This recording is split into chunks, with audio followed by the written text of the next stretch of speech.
السلام علیکم پیارے بچوں، رکشی آپا آج پھر آپ کے لیے ایک بڑی مزے کی کہانی لے کر آئی ہیں۔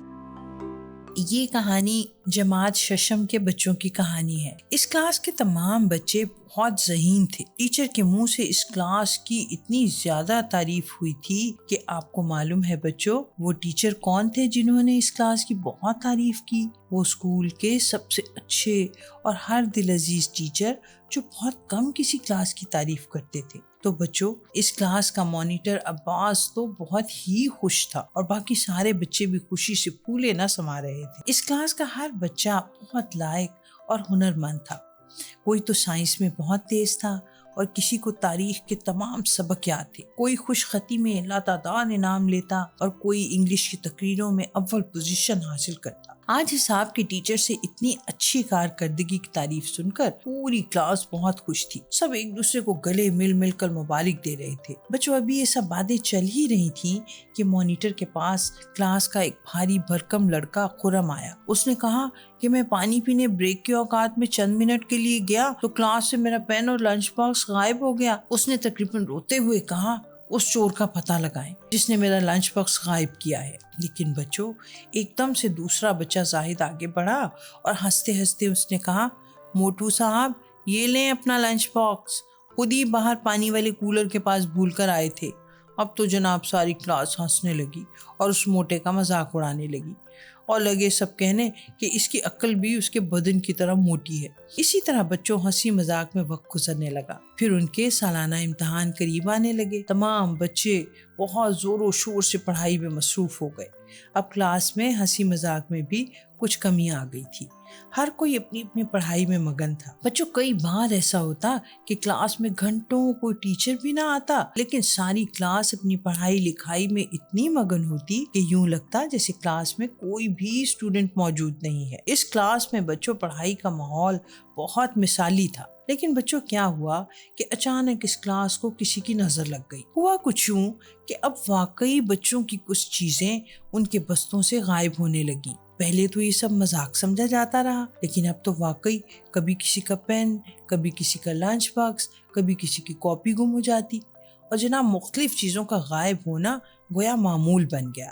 اب تو بچوں مانیٹر کو بہت سوچ بچار کے بعد ایک ترکیب سوچی۔ اس نے سوچا کہ ہماری اتنی اچھی کلاس میں ایسی بری عادت نہیں ہونی چاہیے، ایسی بری بات نہیں ہونی چاہیے۔ اس نے ایک ترکیب سوچی اور اس نے کہا کہ ہماری اتنی اچھی کلاس میں ایسی کوئی بھی بری بات نہیں ہونی چاہیے۔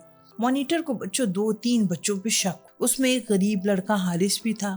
وہ پڑھائی میں بھی کلاس سے کچھ پیچھے تھا۔ شاید اس کے ماں باپ اس پر پوری توجہ نہیں دیتے تھے۔ یوں بھی وہ کچھ پراسرار سا لگتا تھا اور شک اسی پر جاتا تھا۔ بچوں، ایک اور بچہ زلفی تھا جس پر بھی مانیٹر کو شک گزرا، لیکن بچوں اس کا نام لیتے ہوئے مانیٹر تھوڑا سا ڈر رہا تھا کیونکہ وہ بہت روب والا اور تیز بچہ تھا اور یوں بھی وہ ہیڈ ماسٹر کے ایک گہرے دوست کا بیٹا تھا۔ سو اس کا نام لے کر ہیڈ ماسٹر سے ٹکر لینے والی بات بڑی خطرناک تھی۔ سو اس لیے بچوں مانیٹر نے ایک اور ترکیب سوچی۔ اس نے سوچا کہ ہم اپنی کلاس کے سبھی بچوں کو سپورٹس پیریڈ میں گراؤنڈ میں جمع کرتے ہیں اور یہ کہتے ہیں کہ میری گھڑی کرکٹ گراؤنڈ میں کہیں کھو گئی ہے، مجھے بیرون ملک سے میرے انکل نے بھیجی تھی، بہت قیمتی گھڑی ہے۔ سو بچوں اس نے اسی طرح کیا کہ اس نے اپنی گھڑی گراؤنڈ میں ڈھونڈنے کے لیے ساری کلاس کو جمع کیا اور زلفی کو اس نے کہا کہ تم میری جگہ کلاس کی مانیٹرنگ کرو۔ سو بچوں زلفی نے بھی عباس سے کہا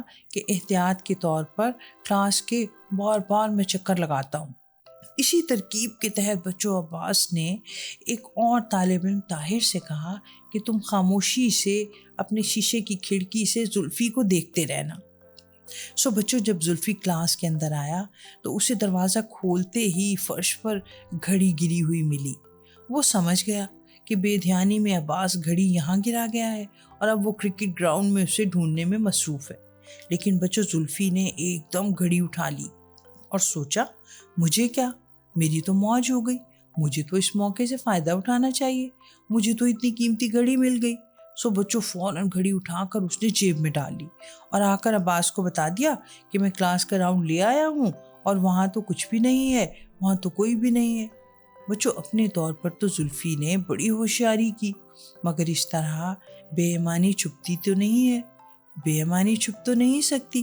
اب گھڑی اس کے پاس تھی مگر سب اسے چور کہتے ہوئے ڈرتے تھے کہ کہیں ان کی شامت نہ آ جائے. سو بچوں، زلفی کو گھڑی اٹھاتے ہوئے طاہر اور دوسرے لڑکوں نے کھڑکی سے دیکھ بھی لیا تھا، لیکن اسے زلفی کو کہتے ہوئے تمام بچے ڈر رہے تھے. سو بچوں، زلفی کے خلاف کھسر پسر لگی ہوئی تھی. سب بچے زلفی کے خلاف کھسر پسر کر رہے تھے اور سوچ رہے تھے کہ زلفی کے بیگ سے اس کی تمام چیزیں غائب کر دے. ساری کلاس بچوں اسے پکڑوانے اور اس سے بدلہ لینے میں بہت سرگرم تھی. انہیں تمام چوریوں کا چور جو مل گیا تھا. ساری کلاس چور کے پکڑے جانے پر بہت آگ بگولا تھی. اسی اثنا میں کیا ہوا بچوں کہ ان کے قریب سے اردو کے ٹیچر گزرے. انہوں نے گزرتے ہوئے اس جماعت کے لڑکوں کی ساری باتیں سن لی جن میں وہ زلفی کی چوریوں پر غصہ کر رہے تھے.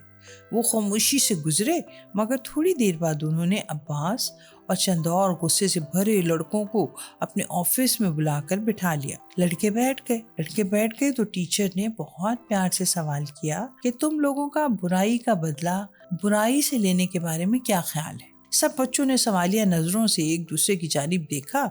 بس کیا تھا بچوں، وہ سب سمجھ گئے کہ جب وہ چوری کا بدلہ لینے کے پلان بنا رہے تھے تو ان کے ٹیچر نے ان کی ساری باتیں سن لی تھی. سو بچوں، ٹیچر نے بچوں کو بتایا کہ برائی کا بدلہ برائی سے لینا بہت برائی کی بات ہے.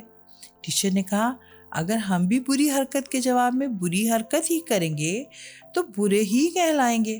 سو بچوں، ٹیچر نے یہ بھی بتایا کہ اگر آپ نے بھی اس بچے کی چیزیں چوری کر کے چور کہلوانا ہے تو اس میں اور آپ میں کیا فرق ہوا. سو بچوں، اپنے ٹیچر کی ساری باتیں سنتے ہی سب بچے سر جھکا کر بیٹھ گئے اور ٹیچر سے وعدہ کیا کہ وہ زلفی کو چوری کی عادت سے ہٹانے کی پوری کوشش کریں گے. تو بچوں، ٹیچر نے انہیں بہت سراہا، ان کی بہت تعریف کی. ٹیچر نے زلفی کو بچوں کچھ دیر کے بعد اپنے دفتر بلایا اور کلاس میں بڑھتی ہوئی چوریوں کے متعلق پوچھا. پہلے تو بچوں زلفی انجان بن گیا اور ڈٹائی سے انکار کر دیا، لیکن بچوں ٹیچر نے اسے بتایا کہ اگر ایک شخص ایک برائی کرتا ہے تو جھوٹ بول کر دوسری برائی اپنے سر لیتا ہے. بہت دیر ٹیچر مختلف حربوں سے زلفی کو سمجھاتے رہے اور بات اس کے ذہن میں ڈالنے کی کوشش کرتے رہے کہ دیکھو، چوری کر کے دوسروں کو نقصان تو پہنچتا ہی ہے، لیکن چوری کرنے کے بعد انسان خود بھی کبھی مطمئن نہیں رہتا. چوری کی ہوئی چیز وہ ڈر ڈر کر استعمال کرتا ہے کہ کہیں پکڑا نہ جائے. چوری کی عادت سے انسان کی شخصیت بکھر جاتی ہے، وہ قابل اعتبار نہیں رہتا، اس کو محنت کی عادت نہیں رہتی اور یوں دنیا میں تو برا کہلاتا ہی ہے، آخرت میں بھی دوزخ ہی اس کا ٹھکانہ ہوتی ہے. اب جناب ٹیچر کی یہ ساری باتیں سن کر زلفی تھا تو بچہ، زلفی زار و قطار رونے لگا. ٹیچر یہ بات سمجھ گئے کہ زلفی کا مسئلہ کیا ہے. معلوم کرنے پر پتہ چلا کہ یہ بچہ اپنے ماں باپ کی عدم توجہ کا شکار ہے. اس کے ماں باپ آدھا سال تو کاروبار کے سلسلے میں ملک سے باہر ہوتے ہیں. بچہ اپنی نانی جان کے رحم و کرم پر یا پھر اپنی چاچی جی کے گھر پر رہتا ہے. اس کے ماں باپ یوں بھی بچے پر بہت سختی کرتے ہیں اور مالی لحاظ سے مستحکم ہونے کے باوجود بچے کی خواہشات کا احترام نہیں کرتے. سو بچوں، زلفی کے ٹیچر نے زلفی کا معاملہ اس کے ماں باپ کے سامنے رکھنے کے لیے انہیں بھی اگلے دن اپنے دفتر بلایا اور بہت شائستگی سے بتایا کہ ان کی عدم توجہ کی وجہ سے زلفی چوری کا عادی ہو چکا ہے.